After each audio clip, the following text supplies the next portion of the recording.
샬롬, 말씀과 함께 또 새로운 날 시작합니다. 기도할게요. 사랑하는 주님 감사합니다. 주님, 한 식탁에 앉아도 우리가 다른 생각, 다른 꿈을 꾸고 다른 길을 갈 수 있음을 말씀 가운데 볼 수 있기를 원합니다. 오늘 본문을 통해 우리를 가르치시되 주님 품에 안기는 그 친밀함을 누리게 하여 주시옵소서. 예수님의 이름으로 기도합니다. 아멘. 우리가 신앙생활을 하고 또 믿음의 길을 걷는다라고 할 때 우리는 주로 나와 하나님과의 관계에 대해서만 초점을 맞춥니다.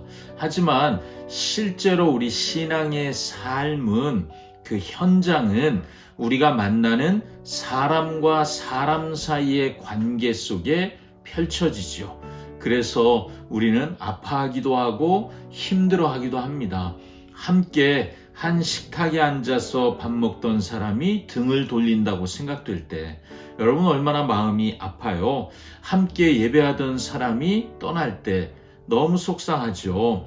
그래서 우린 이런 질문을 하게 됩니다. 주님, 나 그렇게 힘들 때, 나 그렇게 어려워할 때 어디 계셨어요?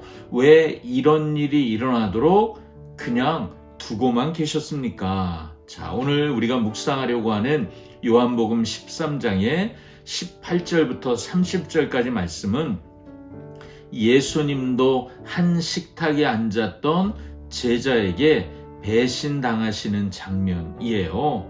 왜 예수님은 그대로 두시는지, 이 모든 일은 왜 일어나고 있는지 오늘 본문을 잘 들어보시고 또 묵상하는 시간 가져보겠습니다. 말씀 듣고 올게요. 내가 너희 모두를 가리켜 말하는 것이 아니니라. 나는 내가 택한 자들이 누구인지 알미라. 그러나 내 떡을 먹는 자가 내게 발꿈치를 들었다 한 성경을 응하게 하려 하는 것이니라. 지금부터 일이 일어나기 전에 미리 너희에게 일러두면 일이 일어날 때 내가 그인 줄 너희가 믿게 하려 함이로라. 내가 진실로 진실로 너희에게 이르노니 내가 보낸 자를 영접하는 자는 나를 영접하는 것이요 나를 영접하는 자는 나를 보내신 이를 영접하는 것이니라. 예수께서 이 말씀을 하시고 심령이 괴로워 증언하여 이르시되 내가 진실로 진실로 너희에게 이르노니 너희 중 하나가 나를 팔리라. 제자들이 서로 보며 누구에게 대하여 말씀하시는지 의심하더라. 예수의 제자 중 하나 곧 그가 사랑하시는 자가 예수의 품에 의지하여 누웠는지라. 시몬 베드로가 머리짓을 하여 말하되 말씀하신 자가 누구인지 말하라 하니 그가 예수의 가슴에 그대로 의지하여 말하되 주여 누구니까? 내가 떡 한 조각을 적셔다 주는 자가 그니라 하시고 곧 한 조각을 적셔서 가룟 시몬의 아들 유다에게 주시니 조각을 받은 후 곧 사탄이 그 속에 들어간지라. 이에 예수께서 유다에게 이르시되 네가 하는 일을 속히 하라. 이 말씀을 무슨 뜻으로 하셨는지 그 앉은 자 중에 아는 자가 없고 어떤 이들은 유다가 동기를 맡았으므로 명절에 우리가 쓸 물건을 사라 하시는지 혹은 가난한 자들에게 무엇을 주라 하시는 줄로 생각하더라. 유다가 그 조각을 받고 곧 나가니 밤이러라. 아멘. 자, 어제 우리가 그 아름다운 세족식 장면을 묵상했잖아요. 예수님이 마지막 말씀이 뭐예요? 이것을 알고 행하면 복이 있으리라. 17절에 그렇게 말씀하시고 이제 오늘 18절로 넘어온 거잖아요. 그런데 분위기가 싹 변하는 거예요. 예수님이 시편 41편 9절 말씀을 인용하시는데 내 떡을 먹는 자가 내게 발꿈치를 들었다 말한 성경을 응하게 하려고 한다. 이런 말씀을 하세요. 여러분, 발꿈치를 든다, 이건 약간 관용적인 표현인데 이 발꿈치를 든다는 말은 주인을 발로 차거나 아니면 주인을 배신하는 행위를 의미하는 표현입니다. 가장 가까이서 떡을 먹던 한 식탁에 앉았던 친구가 적이 된다, 이런 아픔의 표현인 거예요. 여러분, 고대 세계에서 식탁에 함께 앉아 교제한다는 것은 그건 가장 깊은 신뢰의 표현입니다.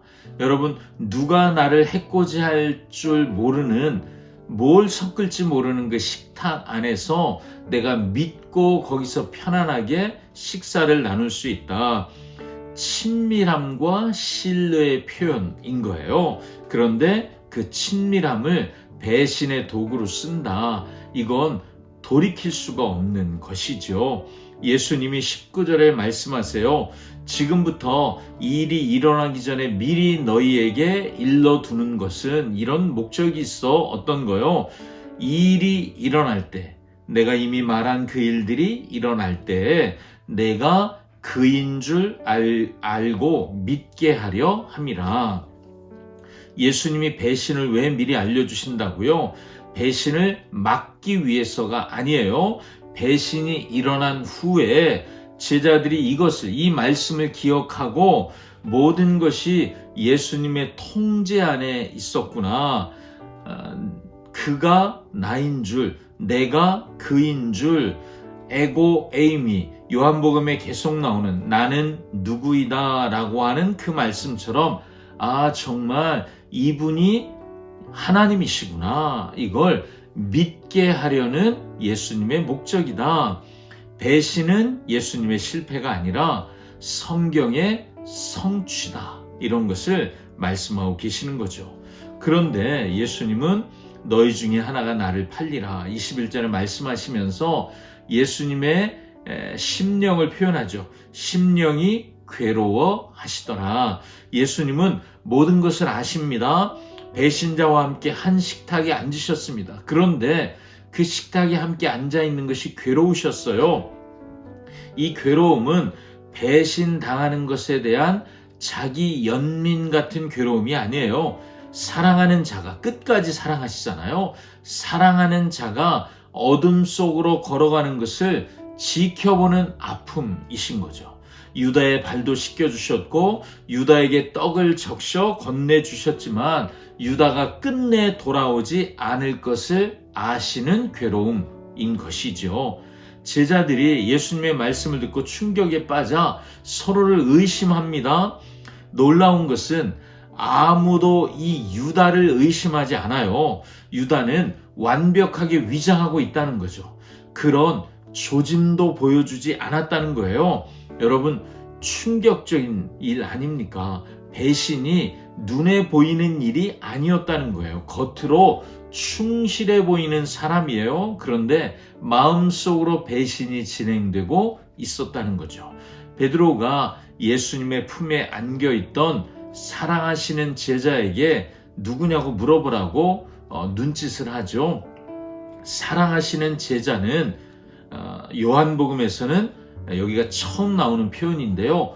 요한을 의미합니다. 자, 요한의 모습이 인상적이지 않으세요? 요한이 예수님의 품에 의지하여 누웠답니다. 물론 이것이 로마 시대에 식사하는 그런 모습을 상징적으로 보여주는 것이긴 합니다만, 같은 식탁에 유다도 있고 사랑받는 제자도 있습니다. 한 사람은 배신을 품에 안고 생각하고 있고 다른 사람은 주님의 품에 안겨 있습니다. 물리적으로는 같은 자리에 있어요. 그렇지만 영적으로는 영 다른 자리에 있는 것을 지금 이 장면이 보게 하는 거죠. 예수님이 내가 떡 한 조각을 적셔다가 주는 사람이 그다라고 유다에게 건네주시죠. 그런데 재밌는 것은 고대 유월절 식사에서 그 식탁의 호스트가 되는 주인이 빵을 적셔서 손님에게 건네주는 것은 특별한 호의를 표현하는 것이고 또 더 나아가 존경을 표현하는 행위였다는 거예요. 그러니까 식탁에 떡을 적셔 건네주는 것이 문화였다는 것이죠. 예수님이 빵을 적셔 유다에게 건네주신 것은 배신자를 폭로하는, 네가 배신자야 라고 폭로하는 행위인 동시에 사람들이 물어보니까 또 말씀하셨으니까 얘야 라고 폭로하는 동시에 마지막 사랑을 담은 손길인 거죠. 그러나 유다가 그 사랑을 거절했습니다.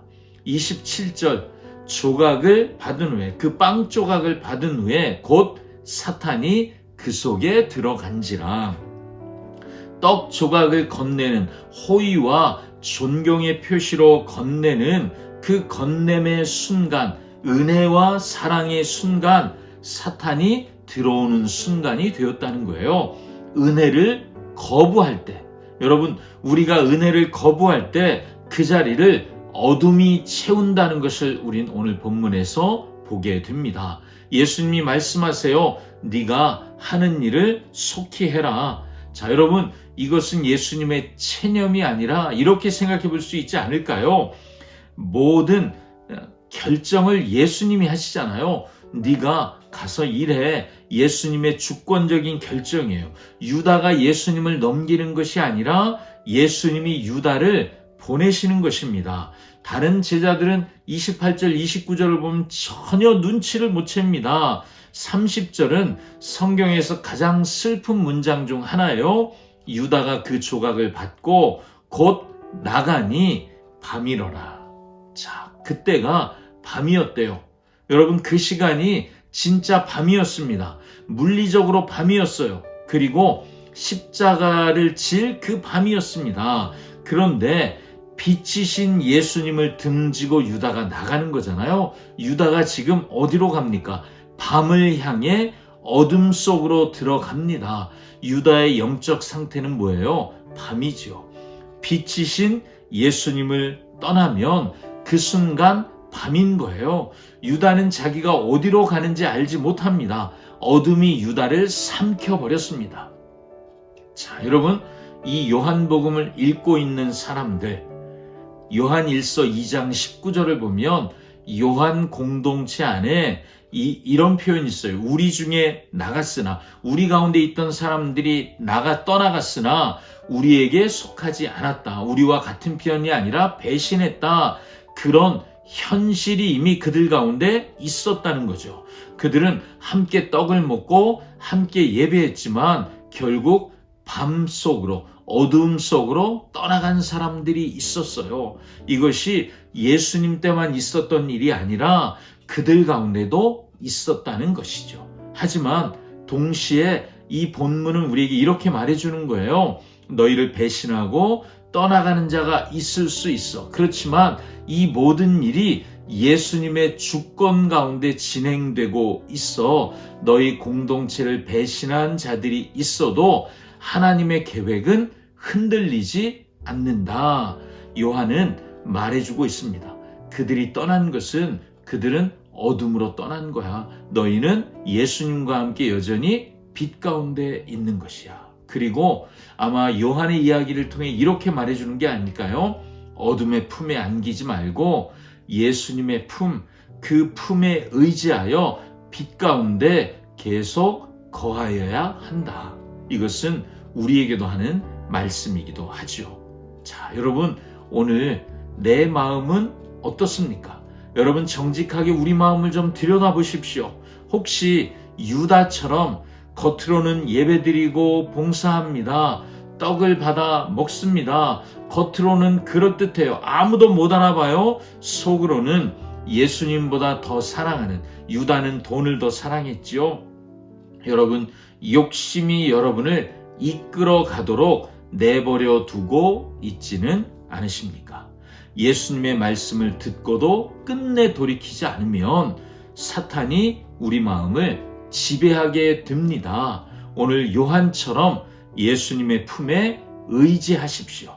세상의 유혹이 거셀수록 주님의 가슴에 기대어 주님께 묻고 주님께 듣는 친밀함만이 우리를 지킬 수 있습니다.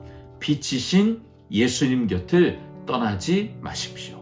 나가는 순간 우리 인생에 밤이 찾아옵니다. 기도하겠습니다. 사랑하는 주님, 배신의 아픔 속에서도 끝까지 사랑의 기회를 주시는 예수님의 모습을 봅니다. 가룟 유다처럼 은혜의 떡을 받고도 예수님을 등지는 어리석은 자 되지 않게 하여 주시옵소서.